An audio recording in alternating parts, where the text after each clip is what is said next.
if you go and, so that is Redesigning Women by, from the album, Highway Woman. It's got a lot of familiar names in it. Brandi Carlile, Maren Morris. I heard some of you humming along, like maybe you've heard it once or twice. So if you watch the music video for it, it will just show all of them driving out to the middle of a pasture in a fire truck. And the back of it is strapped high with boxes. And they set up camp out in the middle of the pasture and unpack the boxes with all of the world's contraptions for females, of bras and ironing boards and crock pots and all life's expectations, and put it into a pile, crack open a bottle, and set the stuff on fire. Yeah. So, but I couldn't find a copy of that video that had lyrics or captions, so that's why I didn't play that one. But I would encourage you all to go home, and if you have time, take a look at that so you can enjoy it. I just want to make sure everyone could know the lyrics. So the song Redesigning Women was written by Natalie Hemby and Rodney Clausen. Natalie is one of the singers that you just heard.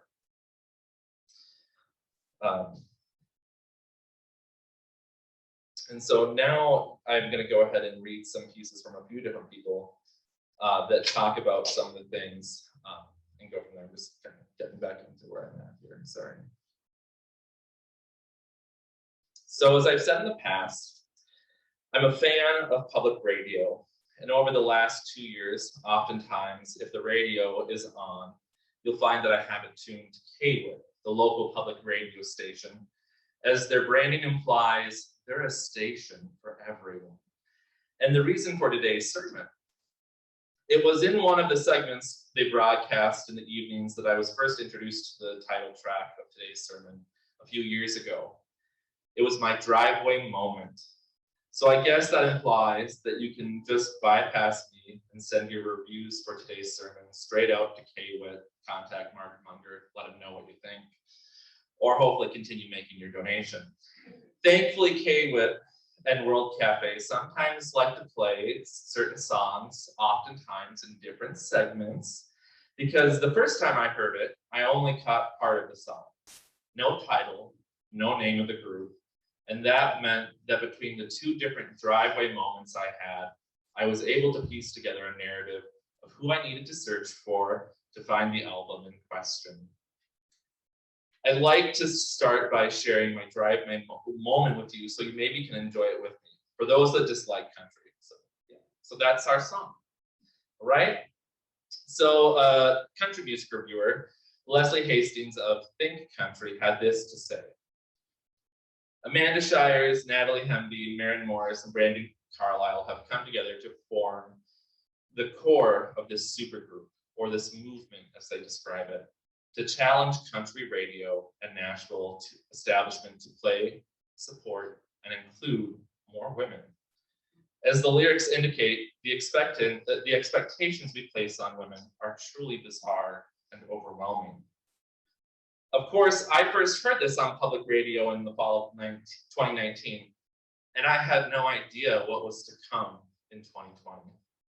And during the course of 2020, I oftentimes found myself humming by myself the rhythm of this song while going through the insanity of my days. Of course, if you looked at the data, the readings, the news articles I'd listened to on the radio and thought about my subconscious, it would make sense as to why this song kept on coming up as a earworm for me, based on how the COVID pandemic impacted women in so many ways. Working in healthcare, I was surrounded by women, working side by side with them as medical assistants, nurses, doctors, PAs, nurse practitioners, medical secretaries, fighting every day to try and save another life and make sure that people had the care that they needed. It was women that carried the brunt of the work to make sure that our community was safe. And you don't have to look very far to see that evidence. Oftentimes people say that you can manipulate the numbers to say what you want. But in healthcare, especially in staffing, that's quite different. The numbers are fairly solid. In a January 7th, 2019 article by Michelle Stokemeyer Russell and Matt Prince, when they were discussing women in leadership roles, they had this to say. The US healthcare industry is frequently cited as the gold standard for gender diversity. According to the US Bureau of Labor Statistics, 70% of healthcare the workforce is female, far higher than any other industry. Of course, as this pandemic dragged on, then who do you think bore the weight of the burden of responding on the front lines? That's right, women in healthcare, women in education, women that provided childcare, women in pink collar roles that ensured that the world that they supported kept on spinning, the payroll got processed, that the Zoom account was renewed, that the ventilators got ordered, the ER stayed open, the nursing home was fully staffed and safe, and that the ICU had bodies to keep moving. The Brookings Institute had a great article from Nicole Bateman and Martha Ross that outlined some of the ways of how COVID has impacted women. Some of their highlights and overviews included that women were disproportionately represented in low-wage jobs, which as a result were also impacted by the COVID pandemic. And our childcare and healthcare systems and school systems don't meet the needs of working mothers. Their conclusion before their list of recommendations was stated that COVID-19 is hard on women because the US economy is hard on women. And this virus excels at taking existing tensions and ratcheting them up. Now back to redesigning women, the country song. And like the larger picture, maybe in the end, Joseph Hodak from the Rolling Stone had it right in regard to redesigning women and the larger issue that that group was trying to address. While the Hive Women are a group of female empowerment, it's also a bit of an experiment to see if country radio will play a bona fide country music song by a group of women singer-songwriters. So far, the answer is no. Only a handful of stations have added the band's debut single, Redesigning Women, into rotation since it was shipped out to the radio stations on October 14th of 2019. Sadly, it's not just country radio's loss, but their listeners as well, because Redesigning Women is a prime example of contemporary country music done right. Redesigning Women may celebrate all that goes into existing as a working and or family-raising woman. But in the end, it just sounds so damn irresistible. And that's something every woman, man, and non-conforming person should be able to embrace. So, if the gatekeepers of the radio stations decline to put it on the airwaves, it will be hard for the message to reach the masses and change the industry as a whole, not just for country music, but for other sectors. Luckily, most of us realize that a well-written song by itself won't change centuries worth of attitudes towards women. The same leadership article I referenced earlier on women in healthcare went on to say this: yet in the executive suite of healthcare, the share of women is only on par with other industries. That is far lower than it should be, and it has not changed in the past decade. Arguably, then, gender diversity is worse in healthcare, including payers, providers, pharmaceutical companies, and medtech firms than in other industries. These companies have a wealth of talent to develop into senior positions, yet the industries still rely on male leaders. It makes me wonder how things would have looked if we had had more diversity in healthcare leadership and leadership in general as we've gone through this pandemic. I was blessed to work in a facility at the time that had women in leadership at every level of the organization, and they made it their effort to promote from within and promote women in leadership to provide the grounds for people to excel and move on with their careers.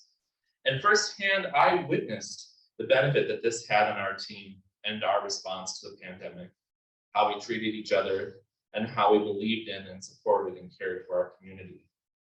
When other facilities shut their doors, we remained open, because the reality was that it was someone else's children, or even our own children, that would need that care, that would need testing, that would need information in a language they could understand. It makes me wonder what we're missing out on in life if we continue to so blindly support patriarchal misogyny. As we move forward, we need to make sure that we hold leadership in every facet of life accountable to make sure that the playing field includes women. And this goes beyond on how we vote. It's in our day-to-day interactions with each other, our families, the businesses that we work at, and the communities that we live in.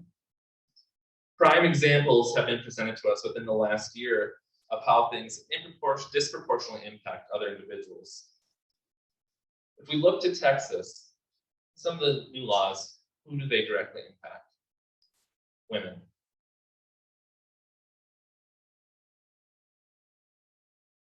Who will pay the price for those laws? Women. And so when our legislators, both at the state and national levels, decline to fund childcare, they refuse to fund public education, they refuse to protect their children, and they refuse to provide a decent and equitable safety network for the children that are born. Why do we continue to allow these things to occur? And when will enough be enough? In our own communities, we have to look at it. A sole female proposes a vote for a mask mandate on the public school board. No one else was even willing to second that motion to bring it to a vote.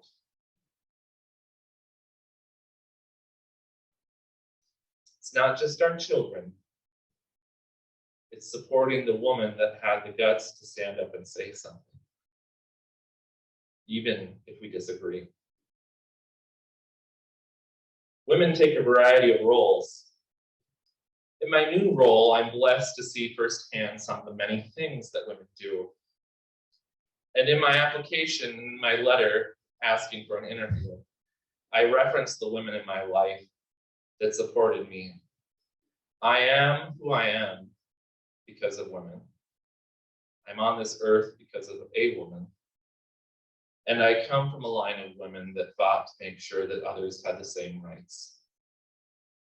In the end, some will say that this is a feminist sermon. However, in the name of our Unitarian principles, I would counter that and say that it's a sermon on the trajectory of humanity. And a human issue is what's at its core. Families, childcare, education, wealth inequality, global warming. They don't just impact women, even if they impact them disproportionately. They impact us all. For our Christians in the audience, you are likely familiar with Isaiah 11:6 and the line, "And the little child will lead them," as Isaiah discusses the restoration of Israel and the return of the Messiah. We're not all Christians here, and that's a good thing. And the beauty of Unitarian is that without regard to background, we can all agree that the children are our future. As grounded in our first, sixth, and seventh principles, and our commitment to these beliefs to help create a society that fosters that future in the world that our children will inherit from us. The inherent worth and dignity of every person, the goal of world community with peace, liberty, and justice for all, and respect for the interdependent web of all existence, of which we are a part. Our children's sermon today centered around rocks, and purposefully so, because rocks serve as a reminder of our existence. We are made of stars, formed in the womb of a woman, and conceived into our current state of being from dust, atoms. the dust of stars we come from, and everything around us, and eventually somehow we become human. It is a miracle in the eyes of many. And as stated in Ecclesiastes, all go to the same place. All come from dust, and to dust all return. To the best of my knowledge, we haven't perfected the art of growing babies in test tubes yet. So until that time comes, it might be worth our while as a sign of respect to ensure that women have equal rights and a world that isn't constantly fighting against them, as they are the reason why we are all here in the first place. No one got into this room without a woman, not one of you. There was sperm, but there was also an egg, and there was a woman that carried it. Instead of redesigning women, our energy is better spent advocating for and changing the world they're forced to live in.